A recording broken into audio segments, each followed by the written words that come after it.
Hi friends, അസ്സലാമു അലൈക്കും. നമസ്കാരം. Welcome back to my channel. എല്ലാവർക്കും സുഖമായിരിക്കുമെന്ന് കരുതുന്നു. ഇന്നത്തെ നമ്മുടെ റെസിപ്പി പൊട്ടാറ്റോയും ബ്രെഡും കൊണ്ട് ഈസി ആൻഡ് ടേസ്റ്റി ആയിട്ടുള്ള ഒരു കിഡിലൻ ഈവനിങ് സ്നാക്കാണ്. അപ്പോൾ നമുക്ക് നോക്കാം ഇതെങ്ങനെയാണ് തയ്യാറാക്കിയെടുക്കുന്നതെന്ന്. നമ്മുടെ ടേസ്റ്റി ആയിട്ടുള്ള ഈ ഒരു ഈവനിങ് സ്നാക്സ് തയ്യാറാക്കിയെടുക്കാൻ വേണ്ടി ആദ്യം നമുക്ക് ഇതിലേക്ക് ഒരു പൊട്ടാറ്റോ മസാല തയ്യാറാക്കിയെടുക്കാം. അതിനുവേണ്ടി ചൂടായ പാനിലേക്ക് 1 ടേബിൾ സ്പൂൺ അളവിലുള്ള ഓയിൽ ഒഴിച്ചു കൊടുക്കാം. ഓയിൽ നന്നായിട്ട് ചൂടായി വരുമ്പോൾ ഇതിലേക്ക് നമുക്ക് 1 ടീസ്പൂൺ കടുക് ഇട്ട് കൊടുക്കാം. കടുക് പൊട്ടി വന്ന ശേഷം ഇതിലേക്ക് നമുക്ക് 1 ടീസ്പൂൺ ചെറിയ ജീരകവും കൂടി ചേർത്ത് കൊടുക്കാം. അടുത്തതായി നമ്മൾ ഇതിലേക്ക് ചേർത്ത് കൊടുക്കുന്നത് പൊട്ടാറ്റോ മാഷ് ചെയ്തെടുത്തിട്ടുള്ളതാണ്. 2 വലിയ പൊട്ടാറ്റോ ഉപ്പും മഞ്ഞൾപ്പൊടിയും മാത്രം ഇട്ട് കുക്കറിൽ നന്നായിട്ട് വേവിച്ചെടുത്ത ശേഷം മാഷ് ചെയ്തെടുത്തിട്ടാണ് നമ്മൾ ഇതിലേക്ക് ചേർത്ത് കൊടുക്കുന്നത്. പൊട്ടാറ്റോ മുഴുവനായിട്ടും ചേർത്ത് കൊടുത്ത ശേഷം നമുക്കിതിലേക്ക് കുറച്ചധികം തന്നെ മല്ലിയില ചെറുതായിട്ട് കട്ട് ചെയ്തിട്ട് ചേർത്ത് കൊടുക്കാം. മല്ലിയില കൂടി ആഡ് ചെയ്ത് കൊടുത്ത ശേഷം നമുക്ക് ഫ്ലെയിം ഓഫ് ചെയ്ത് ഇതെല്ലാം കൂടി നന്നായിട്ടൊന്ന് മിക്സ് ചെയ്തെടുക്കാം. പൊട്ടാറ്റോ ഒക്കെ എപ്പോഴും നമ്മുടെ വീട്ടിലുണ്ടാകുന്ന ഇൻഗ്രീഡിയൻ്റ് ആണ്. ബ്രെഡ് വാങ്ങിക്കുന്ന സമയത്ത് എപ്പോഴെങ്കിലും ഇതുപോലൊന്ന് ട്രൈ ചെയ്ത് നോക്കുക. വളരെ ഈസി ആയിട്ട് തയ്യാറാക്കിയെടുക്കാൻ പറ്റിയ ഒരു ടേസ്റ്റി ആയിട്ടുള്ള ഒരു ഈവനിങ് സ്നാക്കാണിത്. അപ്പോൾ നമ്മുടെ മസാല ഇവിടെ റെഡിയായി കഴിഞ്ഞു.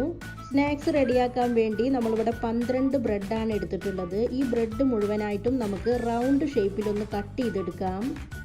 വക്ക് ഷാർപ്പായിട്ടുള്ള ഇതുപോലൊരു പാത്രമോ അതല്ലെങ്കിൽ ഒരു ഗ്ലാസ്സോ വെച്ച് ഓരോ ബ്രെഡായിട്ട് നമുക്ക് ഷേപ്പ് ചെയ്തെടുക്കാം.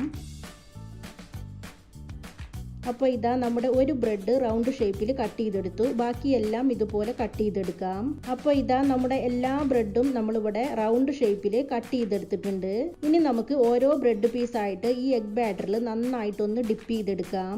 അതിനുശേഷം മസാലയിൽ നിന്നും ഓരോ ടേബിൾ സ്പൂൺ അളവിലുള്ള പൊട്ടാറ്റോ മസാല ഇതിൻ്റെ നടുഭാഗത്തായിട്ട് വെച്ച് കൊടുക്കാം. അതിനുശേഷം നമുക്ക് ഓരോ ടൊമാറ്റോയുടെ പീസായിട്ട് ഇതിൻ്റെ മുകളിലായിട്ട് വെച്ച് കൊടുക്കാം. വീണ്ടും മറ്റൊരു ബ്രെഡ് പീസ് എടുത്ത് എഗ് ബാറ്ററിൽ നന്നായിട്ടൊന്ന് ഡിപ്പ് ചെയ്തെടുത്തതിന് ശേഷം ഇത് നമുക്ക് ക്ലോസ് ചെയ്തെടുക്കാം. ഒന്ന് ചെറുതായിട്ട് പ്രസ് ചെയ്ത് കൊടുക്കുക. അതിനുശേഷം നമുക്ക് ബ്രെഡ് ക്രംസിൽ വെച്ച് നന്നായിട്ട് കോട്ട് ചെയ്തെടുക്കാം. നമ്മൾ നേരത്തെ മാറ്റി വെച്ചിട്ടുള്ള ബ്രെഡിൻ്റെ പീസ് കൊണ്ടാണ് നമ്മൾ ഈ ബ്രെഡ് ക്രംസ് തയ്യാറാക്കി എടുത്തിട്ടുള്ളത്. ഇപ്പം നമ്മുടെ ഒരു സ്നാക്ക് ഇവിടെ റെഡിയായി കഴിഞ്ഞു. ബാക്കിയെല്ലാം ഇതുപോലെ നമുക്ക് തയ്യാറാക്കി എടുക്കാം. അപ്പോൾ ഇതാ നമ്മുടെ സ്നാക്സ് എല്ലാം ഇവിടെ ഫ്രൈ ചെയ്യാൻ വേണ്ടി തയ്യാറായി കഴിഞ്ഞു. ഇനി നമുക്കിത് ഫ്രൈ ചെയ്തെടുക്കാം. നമ്മൾ ഈ സ്നാക്സ് എല്ലാം ഡീപ്പ് ഫ്രൈ അല്ല ചെയ്യുന്നത്, ഷാലോ ഫ്രൈ ആണ് ചെയ്യുന്നത്. അതിനുവേണ്ടി പാൻ ഇതാ ഇവിടെ നന്നായിട്ട് ചൂടായി കഴിഞ്ഞു.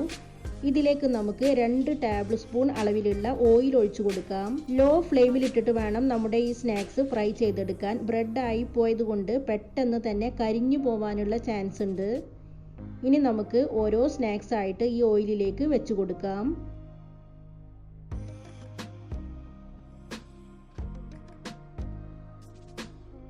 ഒരു മിനിറ്റ് കഴിയുന്ന സമയത്ത് നമ്മുടെ സ്നാക്സ് എല്ലാം നമുക്കൊന്ന് തിരിച്ചിട്ട് കൊടുക്കാം. വീണ്ടും 1 മിനിറ്റ് കൂടി കഴിഞ്ഞിട്ടുണ്ട്. അപ്പോൾ ഇതാ ടേസ്റ്റി ആയിട്ടുള്ള നമ്മുടെ ഈ ഈവനിങ് സ്നാക്ക് തയ്യാറായി കഴിഞ്ഞു. എല്ലാവരും ട്രൈ ചെയ്ത് നോക്കണം. എൻ്റെ വീഡിയോകളും റെസിപ്പികളും നിങ്ങൾക്ക് ഇഷ്ടമാവുന്നുണ്ടെങ്കിൽ സബ്സ്ക്രൈബ് ചെയ്ത് സപ്പോർട്ട് ചെയ്യാൻ മറക്കരുത്. സബ്സ്ക്രൈബ് ചെയ്താൽ മാത്രമേ ഞാനിടുന്ന പുതിയ വീഡിയോകളുടെ നോട്ടിഫിക്കേഷനുകൾ നിങ്ങൾക്ക് അതാത് സമയത്ത് ലഭിക്കുകയുള്ളൂ. ഇൻഷാ അല്ലാ വീണ്ടും പുതിയൊരു വീഡിയോയിലൂടെ കാണാം. Thanks for watching.